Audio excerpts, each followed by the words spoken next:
Hola, buenas noches. Estamos nuevamente en Planeta 2013 y esto es Salud y Conciencia. Gracias por estar nuevamente con nosotros en este programa que tiene como intención buscar alternativas relacionadas con nuestra salud y tener la conciencia de entender cuál es el proceso de nuestro cuerpo a nivel fisiológico, a nivel energético y la capacidad y sabiduría que tenemos los seres humanos para autorregenerarnos y para prevenir enfermedades. El día de hoy tenemos un programa interesante. El tema que vamos a tratar en la primera parte del programa es el tema del estrés. Este tema que lo oímos constantemente en nuestra vida, en nuestra sociedad, en nuestro trabajo, como parte ya de una forma de vida, que todo el mundo se queja del estrés y de estar estresado y de estar ansioso y de estar agotado de estos niveles estresantes en los que hoy vivimos. Este primer tema va a ser relacionado con el estrés, cuáles son las causas, cuál es la historia en general del estrés, por qué hay una parte del estrés que nos es benéfica y por qué se ha convertido en nuestra contra a lo largo de los años. Y posteriormente vamos a tener también una invitada especial, va a estar con nosotros Iliana Cruz. Ella es promotora de alternativas saludables en relación a la menstruación femenina y nos trae una propuesta muy interesante que ya en sí tiene varias décadas de estarse promoviendo, sin embargo no tiene la promoción, la publicidad ni la información de beneficios que tiene para la salud de la mujer esta nueva alternativa, entre comillas nueva, como les digo. Entonces vamos a entrar primeramente al tema del estrés. La Organización Mundial de la Salud ha declarado desde el siglo pasado, desde el siglo XX, que el estrés es una epidemia mundial y en el siglo XXI sigue vigente. No ha sido posible controlarla, no ha sido posible entenderla profundamente para que se detenga y deje de afectarnos en nuestro estilo de vida y en nuestra salud, tanto a nivel social, familiar, como incluso laboral. La Organización Mundial de la Salud, como les decía, comenta que hoy en día el 80% de las enfermedades están relacionadas con el estilo de vida de las personas.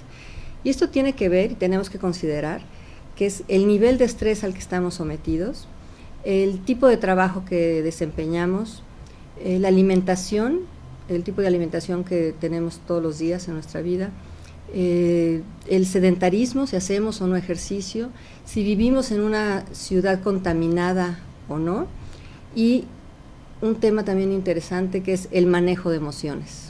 Todo esto es considerado por la Organización Mundial de la Salud como los causantes del más del 80% de las enfermedades hoy en día. Y para darles unos datos muy interesantes, esto tiene un costo a nivel global, a nivel mundial, impresionante, porque tiene un costo en los sistemas de salud de los gobiernos, de los países.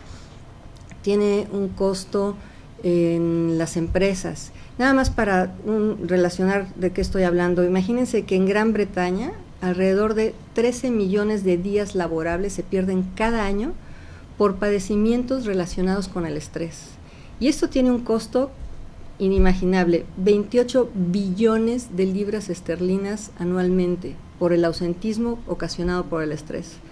Otro dato interesante es, en Australia, por ejemplo, el costo por el ausentismo es de aproximadamente 14 billones de dólares.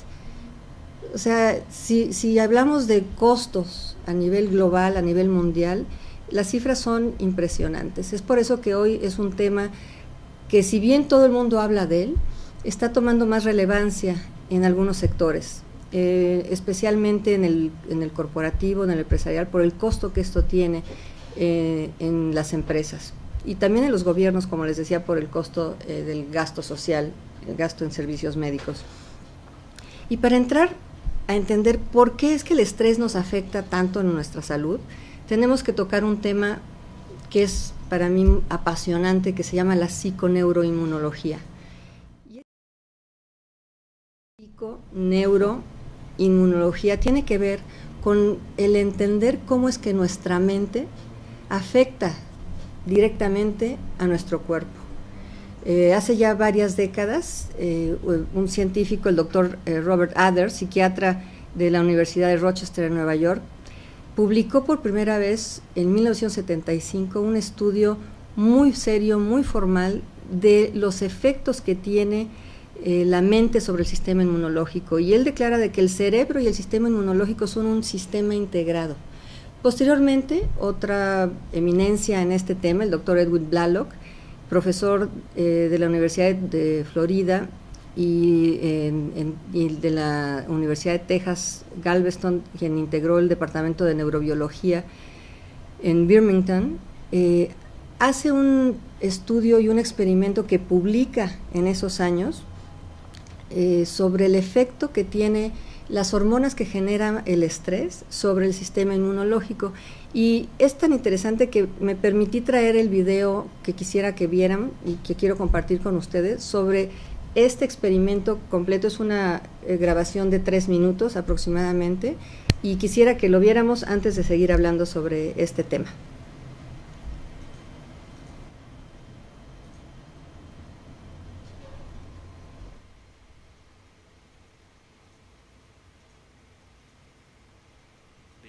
Ninguna prueba de que dicha comunicación pudiera modificar el comportamiento de los linfocitos.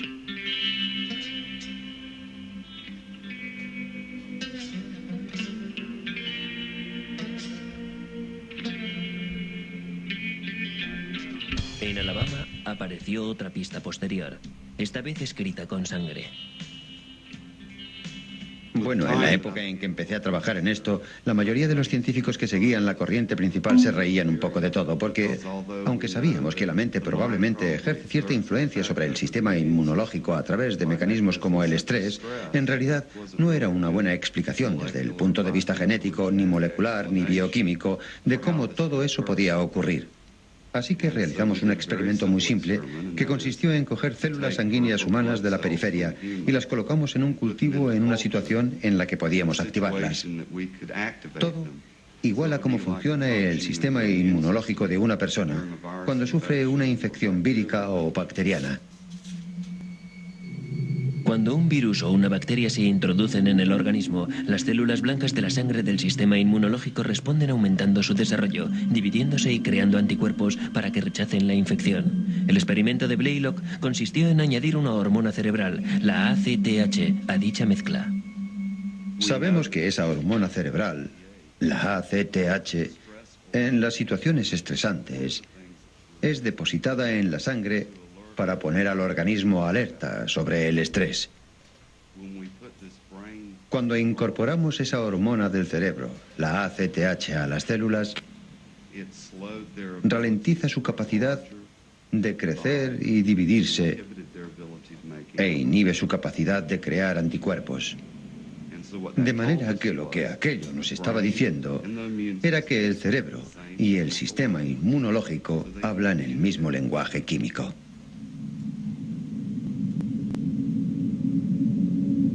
Son capaces de comunicarse entre sí. Había una segunda manera en la que el cerebro era capaz de comunicarse directamente para ralentizar la respuesta inmunológica. Un descubrimiento que molestaría en cierta manera al punto de vista tradicional. De Blaylock tenía que dar muchos más saltos y tenía que buscar más respaldo para los descubrimientos sencillos que él mostró, más que cualquier otro que yo haya visto, porque fue considerado como un descubrimiento muy peligroso. Mientras trataba de dar forma a todo, la gente se burlaba de él. Iba en contra de las ideas que prevalecían en aquella época, de modo que lo que ocurrió fue que al final acabamos librando una guerra. No fue una batalla, fue una guerra, porque los cambios en los paradigmas implican muchas batallas. Aproximadamente se tardaron 10 años en que ganara cierta aceptación. Y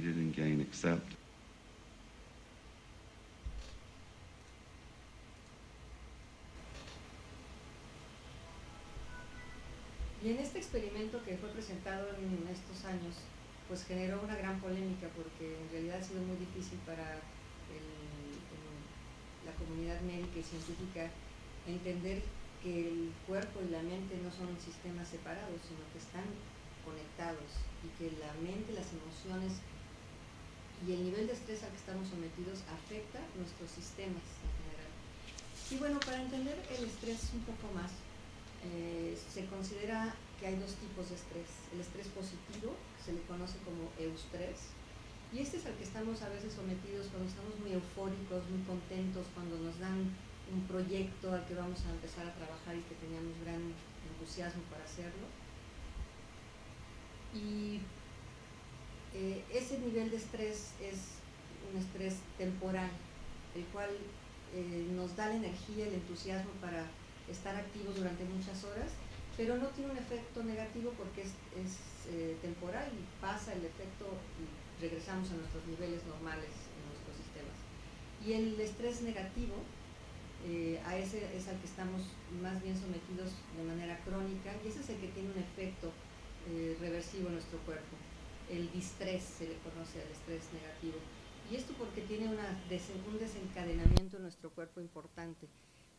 ¿Por qué estamos hoy en día en estos niveles de estrés? Imagínense en la línea del tiempo, en los miles de años en el que el hombre, el ser humano, en la época de la prehistoria, si estamos hablando del Homo erectus, por ejemplo, alrededor de hace 1 millón de años, el tipo de vida que llevaban, nuestro cuerpo estaba adaptado para eso, para sobrevivir, para luchar con fieras salvajes, tener que correr distancias, salvar, huir la vida, ¿no? Y el estrés nos ayudaba a este estado de supervivencia. Posteriormente hay un cambio muy importante, siglos después, por ahí estamos hablando entre los años 80.000 y 10.000 antes de Cristo, cuando el ser humano ya se establece en comunidades, empieza a tener trabajo de campo en la agricultura, a cultivar, y se asienta, y entonces hay un cambio importante en su estilo de vida, deja de ser nómada y se empieza a adaptar, pero este periodo pues pasan miles de años para que esto suceda.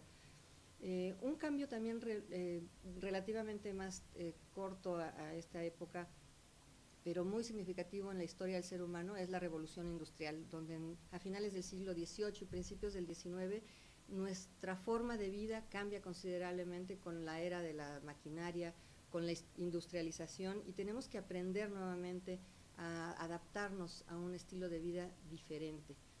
Y sin embargo, no pasan tantos años de ese momento a la época en la que estamos hoy en día, en el siglo XXI, la época de la época postindustrial, donde estamos hablando de biotecnología, nanotecnología, la era de la informática, la globalización, etcétera.